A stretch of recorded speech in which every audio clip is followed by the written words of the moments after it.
నాకు ఆ కూరద్దు గానీ ఏమైనా పచ్చాళ్ళు ఉన్నాయా అని? ఓ పచ్చాళ్ళు పత్తిర్ర వ్యక్తం గాని చెల్లె వేయద్దట తీయద్దట 4 రోజుల దాకా నడింట్లో పోవద్దట ఆడోళ్ళది అలగద్దట మొగోళ్ళది అలగద్దట ఇప్పుడే తలకు పోసుకొని గడవర కూర్చున్నా నువ్వు వచ్చి పిలుస్తాను.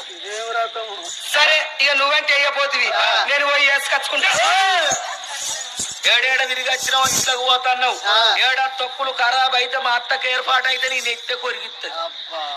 నన్నంటే అద్దంటాను మరి బావెట్లేండు ఎవరు బావా? నువ్వు బావ చూస్తాను వచ్చినావా నా చూస్తాను వచ్చినావా పొట్టుకుంటా నీకు అన్నపాడుగా నేను బావని నేను చూస్తానే. మరి బావా బావా అని కలవరిస్తాను అయినా లేడు. ఎటు పోయిండు? లేడు చచ్చిపోయిండు లంజముండా. అచ్చో ఎందరు చచ్చిపోయిందో మంచిగానే ఉంది. ఆడు 6 నెలలు అని అనుకుంటాన్నా.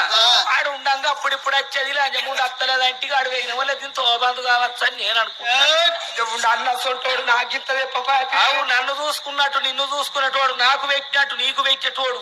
నీకు అన్నపాడుగా నాకేం పెట్టిండే? అబద్ధం ఆడకు బిడ్డ. నేను అబ్బగతినాయన నువ్వైతే ముత్తైదవు నా మొగ నీకు పెట్టలేదా? ఏం పెట్టిండే? నా 2 గంటలతో చూసిన నా మొగడు నీకు పెట్టంగా 6 నెలల కింద తుమ్మల్లా. నారాయణ 6 నెలల కింద తుమ్మల్లా లేవచ్చి పెట్టిండు నీకు. నేనేం ఎప్పుడు లేవచ్చినప్పుడు పెట్టింది కచ్చల మోపు. కచ్చల మోపా ఇక దానికా ఇంత ఇచ్చాలక పడతాన్నా. ఇక బావ కంటే ఇక నువ్వు ఆడదానివేనే నేను ఆడదానినే. నీకు లేవదా కచ్చల మోపు నాకు లేవదా? ఇక బావకైతే లేస్తుందా అని పెట్టుకున్నావా? అయితే ఆయన చచ్చిపోయింది చెల్లి. అక్క